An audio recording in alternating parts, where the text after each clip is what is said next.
Hello dear students, welcome to Sri Academy of Science Kannada. So today we are going to learn new topic that is called as magnetic fields due to electric current. ठीक आहे, म्हणजे मागच्या वेळी आपण जो electrostatic बघितला, आता तिथून पुढे जाऊन आपल्याला काय बघायचं आहे, मॅग्नेटिक इफेक्ट बघायचा आहे. मग हा मॅग्नेटिक इफेक्ट तुम्हाला कुठून मिळणार आहे, तर तुम्हाला मिळणार आहे तो म्हणजे इलेक्ट्रिक करंट पासून. Okay, magnetic field is also part of electric field.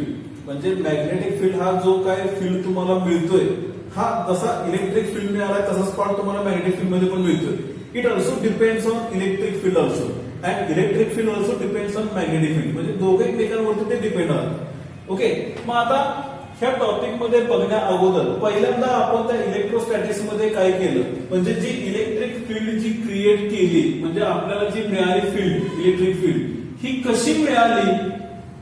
Okay, हे आपल्याला ऑलरेडी माहित आहे. म्हणजे इलेक्ट्रिक फील्ड मिळाली हे तुम्हाला कोणत्या चार्ज पासून मिळाली, तर तुम्हाला स्टॅटिक चार्ज पासून मिळाली. Then what is this static charge, म्हणजे जो चार्ज तुम्ही जो कन्सिडर करताय तो तुम्हाला रेस्ट मध्ये पाहिजे.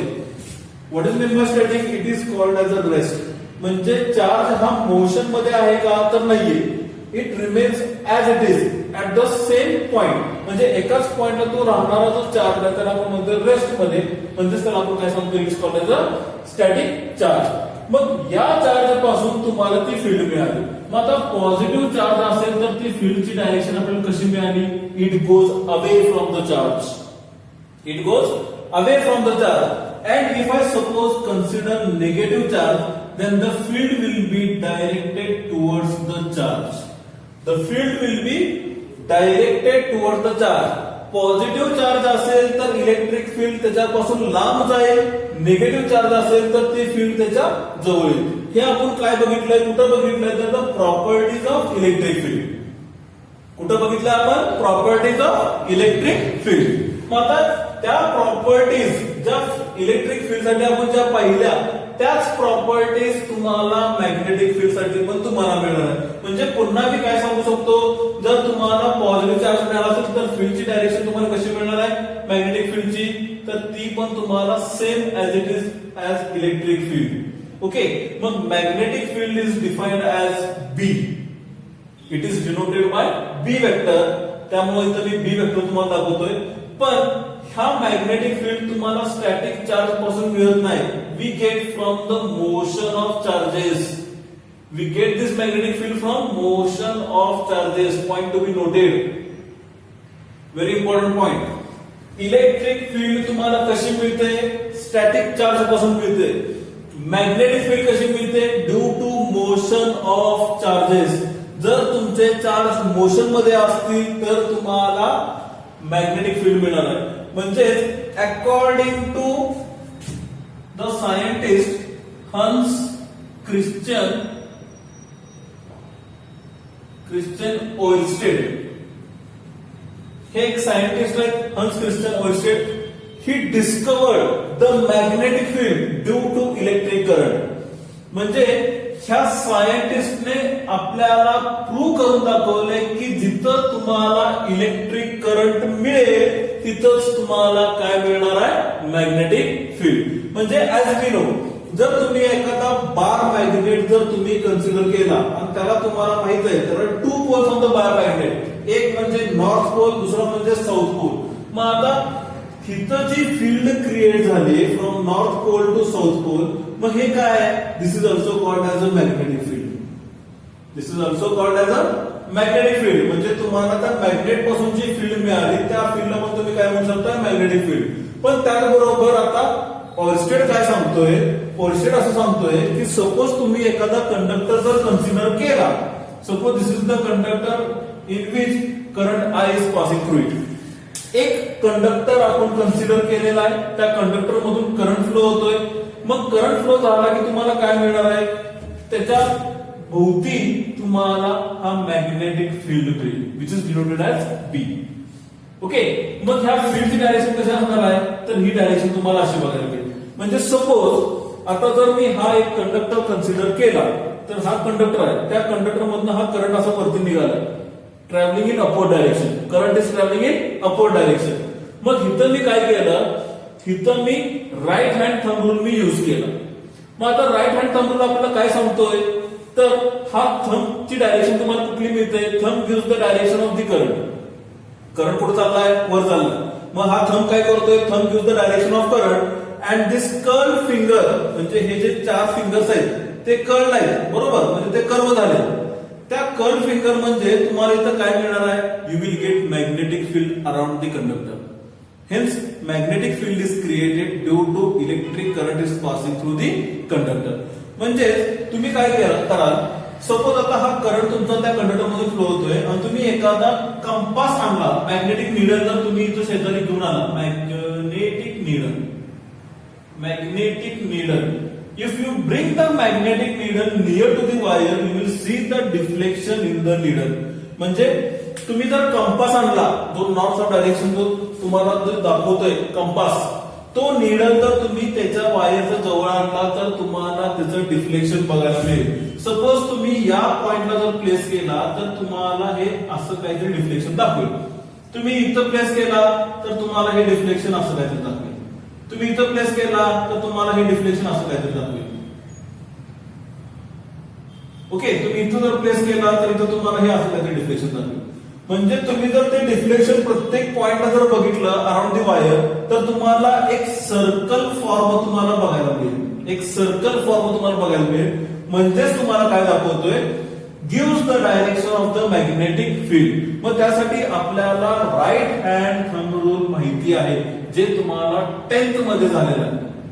Right hand thumb rule. मग तुम्हाला आठवत असेल राईट हँड थंब रूल, तर त्यासाठी मी पुन्हा एकदा दाखवतो. सपोज मी जर हा एक कंडक्टर कन्सिडर केला, त्याच्यामधून मी करंट पास करतोय, करंट कुठे निघालाय, इन द अपवर्ड डायरेक्शन. मग आता हा आपला माझा राईट हँड आहे, तर मी काय केलं, इथं हा थंब रूल मी यूज केला.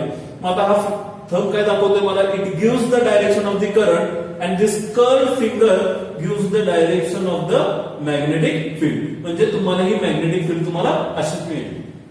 येते लक्षात. मग हे आपल्याला कोणी सांगितलंय, तर ह्या सायंटिस्टने सांगितलंय, Hans Christian Oersted, according to thumb rule. मग त्यासाठी आपण काय म्हणलं होतं, if we bring the magnetic needle near to the wire, it gives the deflection, hence magnetic field is created around it. Okay, म्हणजेच बघा, करंट वरती असेल तर फील्डची डायरेक्शन तुम्हाला अशी मिळेल, अशी मिळेल. ओके, सपोज जर करंट खालच्या बाजूला असेल तर तुम्हाला हे असं पकडावं लागेल, म्हणजे तुम्हाला ही फील्ड अशी मिळेल. म्हणजे करंट वरती असेल तर अँटी क्लॉकवाईज आणि करंट जर खाली असेल तर तुम्हाला क्लॉकवाईज मिळतोय. येते लक्षात. म्हणजे हे महत्वाचं आहे, तुम्हाला येणं गरजेचं आहे. कारण राईट हँड थंब रूल आणि फ्लेमिश लेफ्ट हँड रूल तुम्हाला पुढे ऍप्लिकेशन्स मध्ये तुम्हाला युज करायचे आहेत. You should know where is the magnetic field, where is the induction. Okay, where is the induction, where is the velocity of the charges, where is the force acting on it. म्हणजे तुम्हाला force बघायचा आहे, force तुम्हाला find करायचा आहे. आता जे basic concept आहेत ते मी आज इंट्रोडक्शन मध्ये घेतोय. म्हणजे आजचं लेक्चर आपलं आहे ते पहिलंच लेक्चर आहे, ते म्हणजे इंट्रोडक्शनचं लेक्चर आहे, की जिथं तुम्हाला इलेक्ट्रिक फील्ड तुम्हाला माहिती आहे, तुम्हाला आता मॅग्नेटिक फील्ड फक्त तुम्हाला बघायचं की ती फील्ड कशी क्रिएट होते. ओके, आता 11th मध्ये जो बेसिक पार्ट होता तो तुम्हाला आता ह्या वर्षी कसं केलंय, तुम्हाला चेंजेस करून दिलेले आहेत सिलेबस मध्ये, त्यामुळे तुम्हाला 11th मध्ये हा टॉपिकच नव्हता. पण गेल्या वर्षी जर तुम्ही बघितलं तर तुम्हाला 11th मध्ये तुम्हाला एक टॉपिक मॅग्नेटिक इफेक्टचा मिळेल, तुम्हाला 11th ला एज वेल एज तुम्हाला 12th ला. पण या वर्षी कसं केलं, सिलेबस चेंज झाल्यामुळे तुम्हाला 11th पण टॉपिक 12वी मध्येच तुम्हाला ऍड करून दिलेला आहे. ओके, त्यामुळं पहिल्यांदा बेसिक कन्सेप्ट आहे त्या पहिल्यांदा मी क्लिअर करतो या इंट्रोडक्शन पार्ट मध्ये. आता तुम्हाला समजलं असेल what is mean by electric field which is created by static charges and what is magnetic field which is created by current passing through the conductor as well as due to bar magnet. Okay, इथपर्यंत तुम्हाला समजलं असेल. Okay, आता मला काय सांगायचं आहे, आता इथं आता आपल्याला फक्त एवढं समजलं की इलेक्ट्रिक फील्ड आहे, मॅग्नेटिक फील्ड आहे. ओके, पण त्याचबरोबर आता लेटर ऑन म्हणजे काही काळानंतर बरेच सायंटिस्ट आले. मग कोण आले त्यामध्ये, त्यामध्ये तो गॉस आले. गॉस ऍप्लिकेशन आपण इलेक्ट्रिक फील्ड मध्ये बघितलंय. ओके, गॉस सायंटिस्ट आले, त्याचबरोबर हेनरी आले. ओके, त्याचबरोबर आपल्याला फॅरेडे पण येतात. फॅरेडे ऑलरेडी आपल्याला इलेक्ट्रिक फील्ड मध्ये त्यांनी सांगितलेलं आहे फोर्स कसा असतो, काय असतो. ठीक आहे, म्हणजे बरेच सायंटिस्ट आले, त्याच्यावरती वर्किंग केलं, त्याच्यावरती एक्सपेरिमेंट परफॉर्म केले आणि त्यांना असं कळालं की electric field electric field and magnetic field, they both are depending upon each other. म्हणजे इलेक्ट्रिक फील्ड हा मॅग्नेटिक वरती डिपेंड आहे आणि मॅग्नेटिक हा इलेक्ट्रिक फील्ड वरती डिपेंड आहे. म्हणजे लेटर ऑन आपल्याला असं माहित आहे की light is a electromagnetic waves. आता इलेक्ट्रोमॅग्नेटिक वेव्स म्हणजे आपल्याला माहित आहे की जिथं तुम्हाला इलेक्ट्रिक फील्ड पण मिळते ऍज वेल एज तुम्हाला मॅग्नेटिक फील्ड पण मिळते. आणि हे दोघांचं रिलेशन तुम्हाला कसं मिळतंय? They both are perpendicular to each other. येते लक्षात? म्हणजे सपोज इलेक्ट्रिक फील्ड जर ही वेव्ह तुमची अशी जर ट्रॅव्हल करत असेल तर मॅग्नेटिक फील्ड तुमची अशी ट्रॅव्हल करणार. येते लक्षात? बघा परत एकदा. Suppose this is the electric field, तर मॅग्नेटिक फील्ड तुम्हाला अशी काहीतरी मिळेल. ओके, म्हणजे बघा ही इलेक्ट्रिक फील्ड अशी जाईल, इलेक्ट्रिक फील्ड ही अशी जाईल. ओके, मॅग्नेटिक फील्ड तुमची अशी जाईल, अशी जाईल. येते लक्षात? मग त्यामुळं इलेक्ट्रिक फील्डचा हा अँप्लिट्यूड, मॅग्नेटिक फील्डचा तुम्हाला हा अँप्लिट्यूड, इकडचा अँप्लिट्यूड, आणि हे दोघे एकमेकांना कसे आहेत तर परपेंडिक्युलर. ही वेव्ह तुमची अशी गेली, ही वेव्ह तुमची अशी गेली. येते लक्षात? कळतंय? मग hence electric field and magnetic field are perpendicular to each other, which we have already seen in electromagnetic waves. तिथं तुम्हाला हेनरी मिळतोय. येते लक्षात? म्हणजे तिथं त्यांनी प्रूव्ह केलंय की they both are depending on each other. Okay, मग आता magnetic field is very important part of electric field. Magnetic field is very important part of electric field असंही म्हटलं तरी चालेल. मग आता त्याचबरोबर पुढे जाऊन अजून एक सायंटिस्ट येतात, ते म्हणजे मॅक्सवेल. पुढे जाऊन अजून एक सायंटिस्ट येतात, ते म्हणजे कोण? मॅक्सवेल. तर मॅक्सवेल काय सांगतो आपल्याला? मॅक्सवेल असं सांगतोय की ह्या दोघांचं रिलेशनशिप आहे. त्या दोघांचं काय म्हणजे एका थेरॉटिकल वर्क मध्ये त्यांचं असं लक्षात आलं की इलेक्ट्रिक फील्ड आणि मॅग्नेटिक फील्ड या दोघांचं कुठेतरी रिलेशन आहे. त्यामुळे तुम्हाला काय मिळतोय? इलेक्ट्रिक आणि मॅग्नेटिक फील्ड मिळतोय. येते लक्षात? म्हणजे त्या थेरॉटिकल वर्क मध्ये त्यांचं असं लक्षात आलं की तिथं इलेक्ट्रिक फील्ड असेल तर तिथं तुम्हाला पाहिजे तुम्हाला काय मिळणार आहे? तिथं मॅग्नेटिक फील्ड पण मिळणार आहे. आणि जर मॅग्नेटिक फील्ड जर तुम्हाला मिळत असेल तर तिथं काय मिळणार आहे तुम्हाला? इलेक्ट्रिक फील्ड मिळेल. म्हणजे ह्या दोघांचं एकमेकांशी रिलेशनशिप आहे की जिथं इलेक्ट्रिक फील्ड असेल तिथं मॅग्नेटिक फील्ड मिळेल, जिथं मॅग्नेटिक असेल तिथं इलेक्ट्रिक फील्ड मिळेल. ओके, हे कोणी सांगितलं आपल्याला? On Maxwell's theoretical work. म्हणजे त्या वर्किंग वरती त्यांनी रिलेशन आपल्याला सांगितलं. He gave the relationship between magnetic field and electric field. येते लक्षात? ओके, मग आता पहिला सायंटिस्ट आपला कोण होता? Hans Christian Oersted. त्यानं काय सांगितलं? According to right hand thumb rule, due to electric current is passing through a conductor, magnetic field is produced around the wire, around the conductor. येते लक्षात? त्याच्यानंतर गॉस आले, हेनरी आले, फॅराडे आले. त्यांनी ते सगळं बघितलं. त्यांनी सांगितलं की इलेक्ट्रिक फील्ड आणि magnetic field they are the important part with each other. Magnetic field असेल तर इलेक्ट्रिक फील्ड असणार, इलेक्ट्रिक फील्ड असेल तर मॅग्नेटिक फील्ड असणार. ते इम्पॉर्टंट पार्ट कोणी सांगितलं? हेनरी. आणि त्याच्यानंतर मॅक्सवेलच्या थिओरिटिकल वर्किंग मध्ये त्यांच्या लक्षात आलं की electric field and magnetic field they both are having relationship between each other. म्हणजे असं नाही की फक्त मला मॅग्नेटिक फील्डच मिळणार आहे, असं नाही की मला फक्त इलेक्ट्रिक फील्ड मिळणार आहे. They both are depending upon each other. एक मिळाला दुसरा मिळणार, दुसरा घेतला पहिला मिळाला. ठीक आहे? म्हणजे तुम्हाला सतत हा electric as well as magnetic हा तुम्हाला मिळतात, which we have already seen in electromagnetic waves. As electric field and magnetic field are perpendicular to each other. समजले इथपर्यंत? ओके, आता अकॉर्डिंग टू फॅराडे काय सांगितलं आपल्याला? फॅराडेने काय सांगितलं आपल्याला? तर फॅराडे आपल्याला काय सांगतोय? He give the force in the electric field. म्हणजे force acting on the charge. Force acting on charge. बघा आता हे इलेक्ट्रिक फील्ड थोडं मी एक्सप्लेन करतोय. त्या इलेक्ट्रिक फील्ड वरून आपल्याला मॅग्नेटिक फील्ड पण बघावं लागणार आहे, पण त्यासाठी इलेक्ट्रिक फील्ड बद्दल समजलं पाहिजे आपल्याला. ओके, मग आता force acting on a static charge मी म्हणतो, स्टॅटिक चार्ज. आता तुम्हाला माहित आहे ज्यावेळेला आपण दोन चार्जेस ज्यावेळेला कन्सिडर केले तर इथं तुम्हाला फोर्स बघायला मिळाला. हा चार्ज Q1, हा चार्ज Q2, इथं मिळाला तुम्हाला F21, इथं मिळाला तुम्हाला F12. ओके, म्हणजे हे चार्जेस कसे होते? रेस्ट मध्ये होते. मग तुम्हाला इथे एक फोर्स मिळाला. तो फोर्स काय होता रे? F is equal to 1 upon 4 pi epsilon 0 Q1 Q2 upon R square आणि R is the unit vector. Okay, म्हणजे ह्या दोघांचा डिस्टन्स किती आहे आपला R आणि घेताना आपण किती घेतोय R स्क्वेअर. ओके, म्हणजे इथं तुम्हाला त्या स्टॅटिक चार्जेस साठी तुम्हाला फोर्स मिळाला. त्याचबरोबर इलेक्ट्रिक फील्ड मध्ये जर बघितलं आपण तर त्या इलेक्ट्रिक फील्ड मध्ये आपण असं सांगितलंय त्यावेळेला आपण चार्ज कन्सिडर करतोय. तो म्हणजे कोणता कन्सिडर करतोय तर तो म्हणजे टेस्ट चार्ज म्हणजे Q0 असं आपण म्हणलंय. मग ह्या टेस्ट चार्ज वरती पण आपण फोर्स अप्लाय केला की अप्लाय केल्यामध्ये आपल्याला फोर्स मिळाला. तो फोर्स किती मिळाला तर is equal to QE on test charge. म्हणजे ज्यावेळेला तुम्ही स्टॅटिक चार्जेस कन्सिडर केले तिथे पण तुम्हाला फोर्स मिळाला आणि ज्यावेळेला टेस्ट चार्ज कन्सिडर केला त्यावेळी तुम्हाला असा फोर्स मिळाला. म्हणजे इलेक्ट्रिक फील्ड मध्ये force exerted on static charge or on the test charge we have already seen. म्हणजे ते आपण पहिल्यांदा ऑलरेडी बघितलेलं आहे की तुम्हाला फोर्स कसा मिळतोय त्या स्टॅटिक चार्जेस साठी.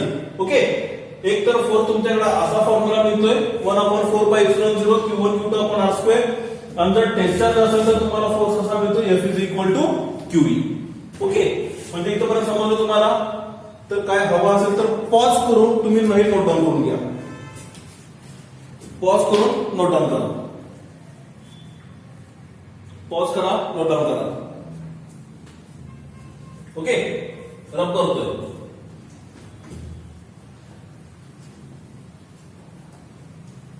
आता आपण फोर्स जे बघणार आहोत ते म्हणजे मॅग्नेटिक फील्ड साठी फोर्स बघणार आहोत.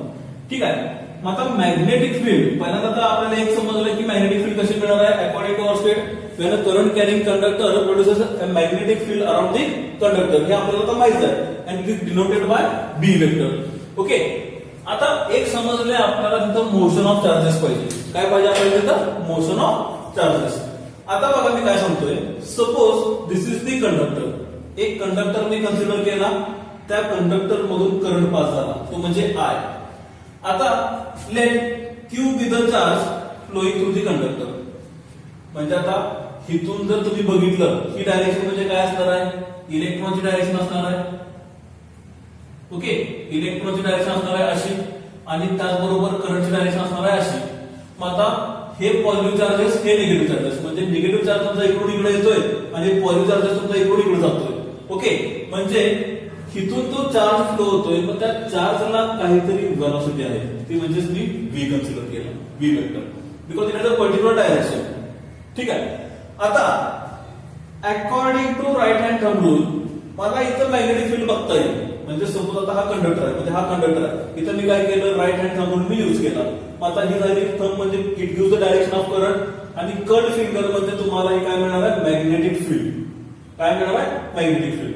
पण त्याचबरोबर आपल्याला काय वापरायचं इथं आपल्याला फ्लेमिंग्स लेफ्ट हँड रूल तुम्हाला युज करायचा आहे. Fleming's left hand rule. आता हे पहिल्यांदा समजून घ्या फ्लेमिंग्स लेफ्ट हँड रूल. तर मी तुम्हाला इथे दाखवतो. This is called as Fleming's left hand rule. इथं तुम्हाला थंब मिळतोय, फर्स्ट फिंगर मिळतोय, मिडल फिंगर मिळतोय. हे सगळे एकमेकांना कसे they all are perpendicular to each other. They all are perpendicular to each other. then what gives the direction thumb? Thumb कोणती डायरेक्शन तुम्हाला दाखवतोय? Thumb gives the direction of the current. म्हणजे हा करंट कुठे निघाला तो तुम्हाला दाखवतोय. Middle finger gives the direction of the current. First finger gives the direction of the magnetic field. First finger gives the direction of the magnetic field and thumb gives the direction of the force. ठीक आहे, म्हणजे जर तुम्ही बघितलं तर इथं तुम्हाला magnetic field मिळेल. हा मॅग्नेटिक फील्ड इथं तुम्हाला करंट बघायला मिळेल. ठीक आहे, आणि हा तुम्हाला इथं फोर्स बघायला मिळेल. ओके, म्हणजे हे सगळे एकमेकांना कसे they all are perpendicular with each other. Okay, मग आता इथं जर फ्लेमिंग लेफ्ट हँड रूल मी जर यूज केला तर बघा बरं, तर हा करंट आहे म्हणजे हा करंटची डायरेक्शन मी अशी पकडली म्हणजे हा थंब म्हणतोय middle finger. Middle finger gives the direction of the current म्हणजे ही डायरेक्शन मला काय मिळाली मॅग्नेटिक फील्ड. म्हणजे मला इथं काय मिळाला इथं मला मॅग्नेटिक फील्ड मला मिळाला. This is the magnetic field. Okay, हा झाला मॅग्नेटिक फील्ड. आणि त्याचबरोबर हा तुमचा फोर्स हा असा तो दिसणार म्हणजे मी तर असा केला हा फोर्स. ओके, म्हणजे हा करंट हा मॅग्नेटिक फील्ड आणि हा जो दिसतोय तो म्हणजे फोर्स. तो इकडे येतोय दाखवतो वरच्या बाजूला आपण. ओके, मग हा फोर्स, हा व्ही, हा बी, हे सगळे काय, they all are perpendicular with each other. ठीक आहे. मग आता करंटच्या ऐवजी आपण इथं काय म्हणूया, वेलॉसिटी ऑफ द चार्ज. करंटच्या ठिकाणी काय म्हणूया, वेलॉसिटी ऑफ द चार्ज. आणि तीच डायरेक्शन आहे ना, सेम डायरेक्शन करंट जिथं आहे तिथं. मग आता इथं तो फोर्स जो मिळाला, त्या फोर्सचा फॉर्म्युला काय मिळतो इथं, तर F इज इक्वल टू, आता काय मूव्ह होतोय, charge is moving with velocity. ठीक आहे, म्हणजेच तो काय, क्यू. ठीक आहे, काय कन्सिडर केलं आपण, क्यू. त्याच बरोबर charge is having some velocity, that is called as a V vector. Okay, cross induction, that is called as B vector. म्हणजे तुम्हाला ह्या कंडक्टर वरती जो फोर्स लागू झाला, तो फोर्सचा फॉर्म्युला तुम्हाला अशा पद्धतीने मिळतोय. काय मिळतोय, F vector is equal to Q V vector cross B vector. आणि हे जर तुम्ही मॅग्निट्यूड मध्ये जर बघितलं तर तुम्हाला काय मिळेल equation, F is equal to Q V B sine theta. Okay, तिथं तुम्हाला तो फॉर्म्युला मिळतोय according to Fleming's left hand rule चा वापर करून तुम्हाला फोर्सची डायरेक्शन मिळेल. पण तो फोर्स किती मिळणार आहे, तर ह्या कंडक्टर वरती तर फोर्स तुम्हाला हा एवढा बघायला मिळेल. येते लक्षात, क्रॉस प्रोडक्ट असल्यामुळे इथं साइन थिटा. ठीक आहे, आता they are perpendicular to each other, म्हणजे थिटा किती असणार आहे, 90 डिग्री परपेंडिक्युलर. ओके, 90 आला म्हणजे sine 90 is equal to 1, hence force is equal to F is equal to Q V B. येते लक्षात मी काय सांगतोय, आपण काय सांगितलंय, फोर्स आहे, वेलॉसिटी आहे, इंडक्शन आहे, ते all are perpendicular with each other. म्हणजे ह्या मधला अँगल जर बघितला तर हा किती मिळणार आहे, 90. तर थिटाची व्हॅल्यू मी जर 90 पुट केली तर साइन 90 किती मिळणार आहे, sine 90 is equal to 1. Okay, मग आता फोर्स किती मिळणार आहे, F is equal to Q V B. आणि हा झाला आपला मॅक्झिमम फोर्स. मॅक्झिमम फोर्स जो कुठं मिळाला, त्या कंडक्टर वरती मिळाला. कुठं मिळाला, कंडक्टर वरती. ओके, मग आता ह्याचं एक डेरिव्हेशन आहे, ते पुढे जाऊन आपण बघूच. पण तात्पुरतं मी सांगतो, हे डिराइव्ह जर आपण केलं, हे जर इक्वेशन बघितलं, हे डायग्राम बघितलं, आपण जर डिराइव्ह जर केलं तर पुढे जाऊन तुम्हाला हा फोर्स किती मिळतोय, तर F is equal to ILB sin theta.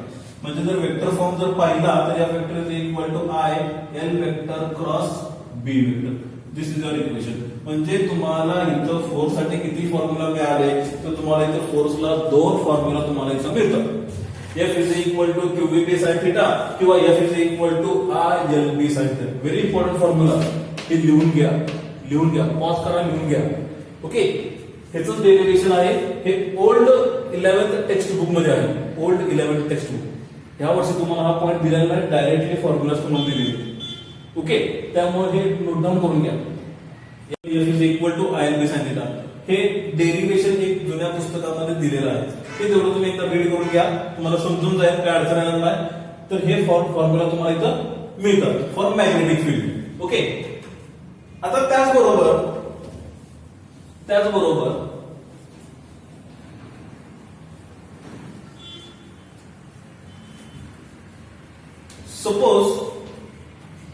Suppose आता आपल्याला काय करायचं आहे, सपोज मी असं कन्सिडर केलं, if there are 2 conductors carrying current आहे. एक कंडक्टर मी असा घेतला, एक कंडक्टर मी इथं घेतला.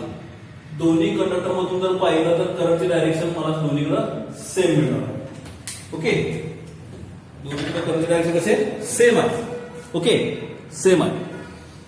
तर आता तुम्हाला इथं काय वापरायचं आहे, तुम्हाला इथं फ्लेमिंग लेफ्ट हँड रूल तुम्हाला यूज करून किंवा राईट हँड थंब रूल तुम्हाला यूज करून तुम्हाला मॅग्नेटिक फील्ड ची डायरेक्शन तुम्हाला सांगितलं आहे around the plane of the paper.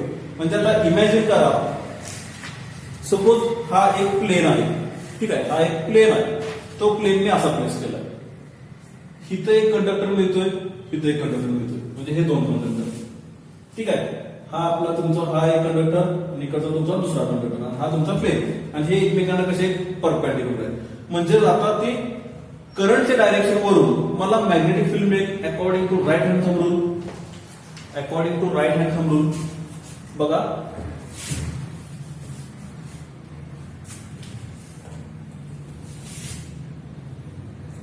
हा एक कंडक्टर, हा एक कंडक्टर. इथं मी काय करतो, इथं मी एक प्लेन घेतो, हा एक प्लेन कन्सिडर करतो. ठीक आहे, इथं एक प्लेन कन्सिडर केलं. ओके, आता हा परपेंडिक्युलर जसं तुम्हाला आता सांगितलं, इथं एक आहे आणि इथं एक आहे असा. ओके, आता दोघांची डायरेक्शन कशी, दोघांची डायरेक्शन सेम आहे. सपोज आता हा करंट आहे, तर according to right hand thumb rule तुम्हाला मॅग्नेटिक फील्ड असा मिळेल. करंट हा वरती निघालाय, मॅग्नेटिक फील्ड असा मिळेल. म्हणजे मी जर बघितलं तर आता इथं मी तो सर्कल ड्रॉ करून घेतो.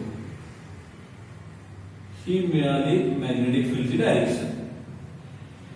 Okay, in the form of circle. कसा मिळतोय, तर हा असा, म्हणजे हा मॅग्नेटिक फील्ड तुम्हाला असा मिळाला, anti clockwise direction, anti clockwise direction. Similarly दुसऱ्या वायरला मी जर बघितलं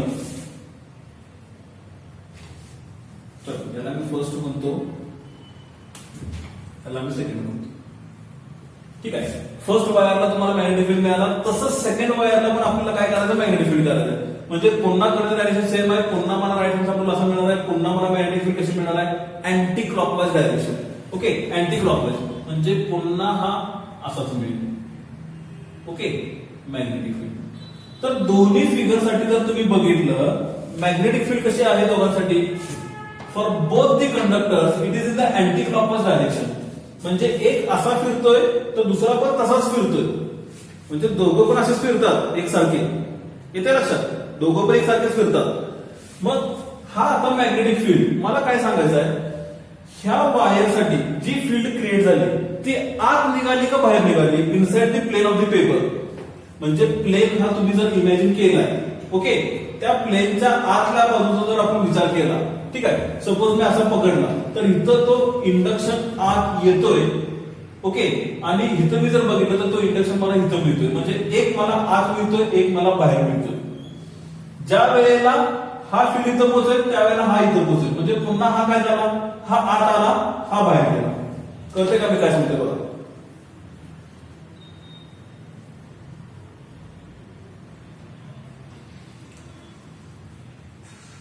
सपोज आता हे दोन वायर आहेत,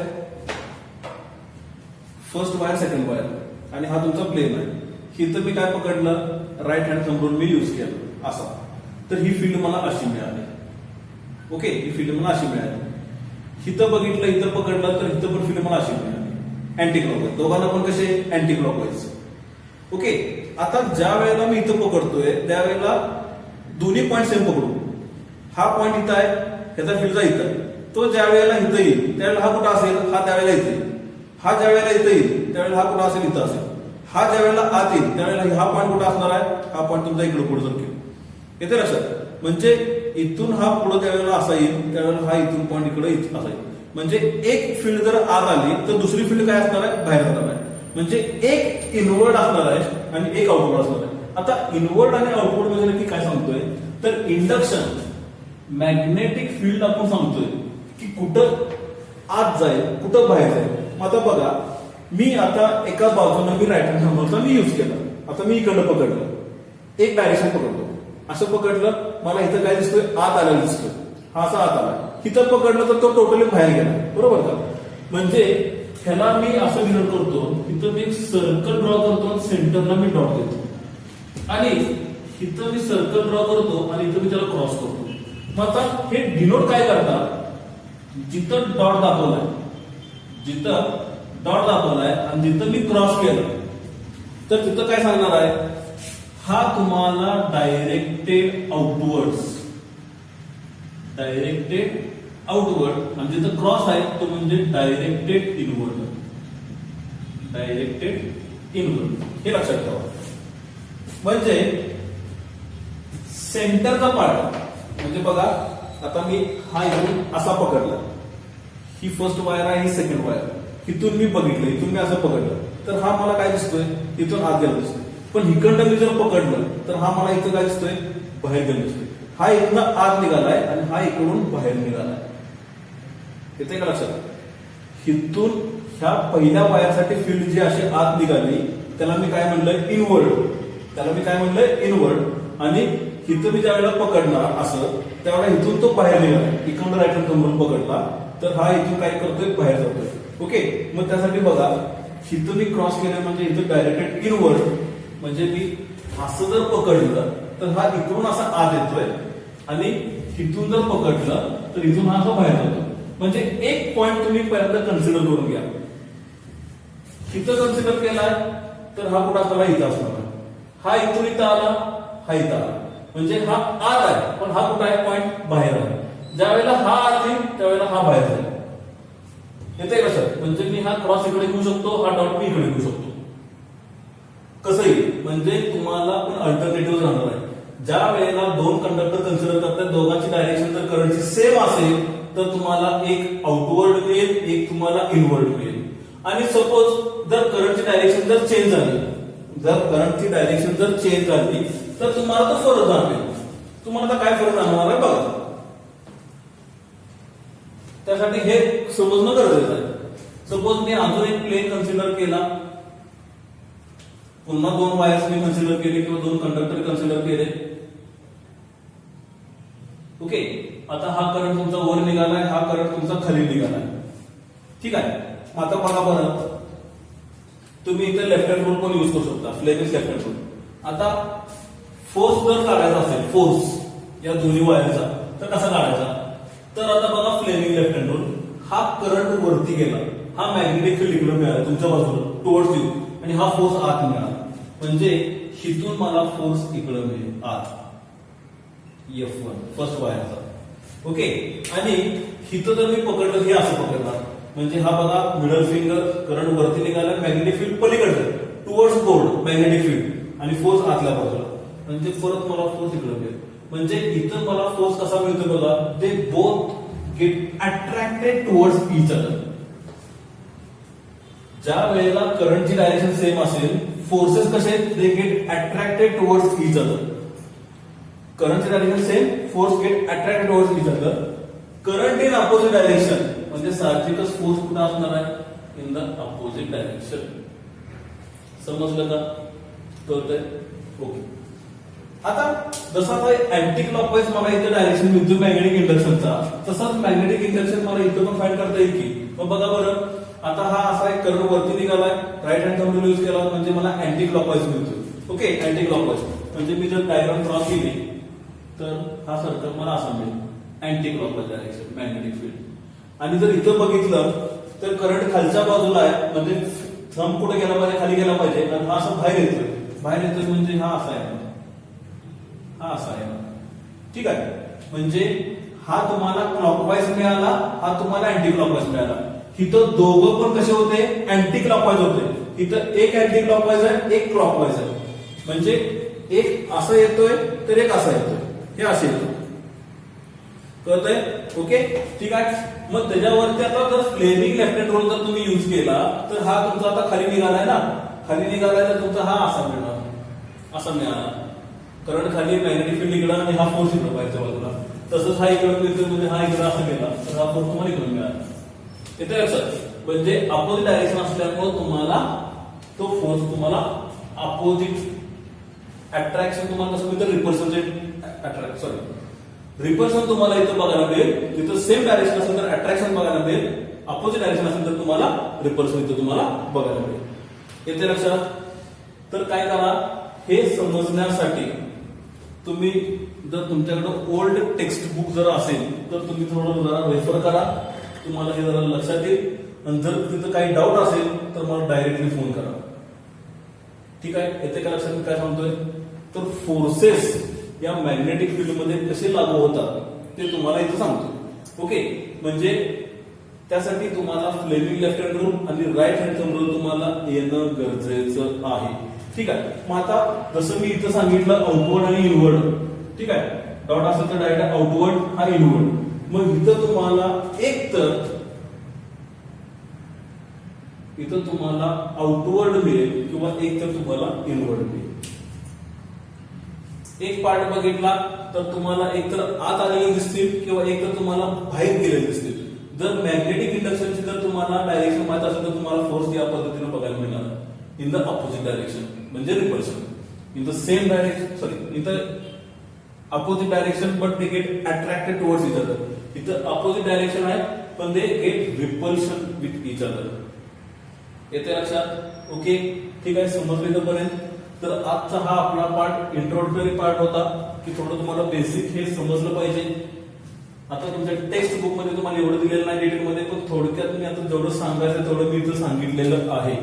त्यामुळं हे परत परत बघा.